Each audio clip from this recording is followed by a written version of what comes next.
Just 2 days after the world was stunned by that catastrophic earthquake in Taiwan comes a quake right here in New York City. At 10:23 a.m., the Big Apple was rattled by a 4.8 magnitude earthquake with tremors felt up and down the East Coast from Philadelphia to Boston. Stephen Fabian has more on the quake that shook 42 million people.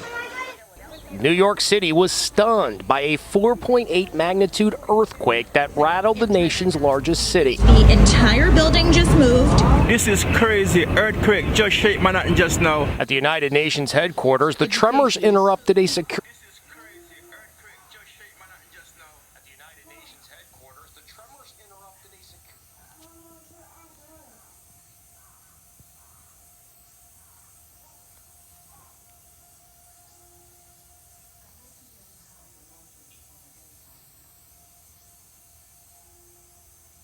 Security Council meeting on Gaza. Education is... You're making the ground shake. Look, the chandelier in this New York City home swung as the earth shook. It felt like somebody was just shaking the house back and forth. Networks interrupted programming with the breaking news. Where we just had a 4.8 earthquake. Did you all feel it? Yes. You felt the earthquake. WCBS meteorologist Lonnie Quinn came on the air in pajamas. I am in my pajamas. I was sound asleep. It woke me up out of my bed here in Westport, Connecticut. I've been born and bred in Connecticut, and I have never felt anything like this. Fox Business Channel studio shook during a live interview. I've got to cut it short because something very unusual has just happened here in the New York area. Really unusual. The earthquake's epicenter was in Lebanon, New Jersey, about 50 miles west of Manhattan. All of a sudden, you heard, and the whole building started shaking. And we all looked at each other, and we all ran out the front door.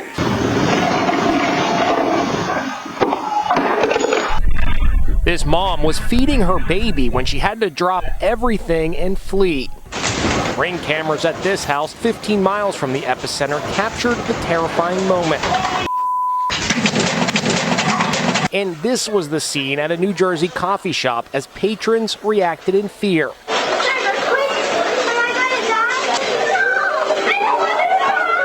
Pets were often the first to sound the alarm.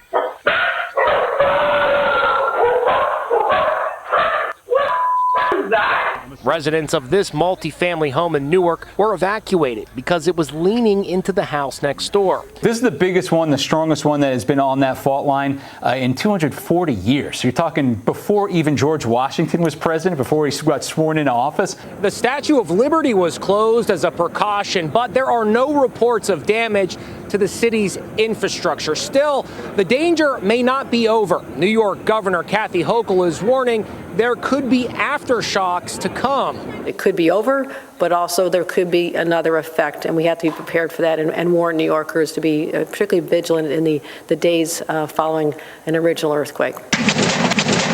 Tremors from the earthquake were felt as far as 200 miles away.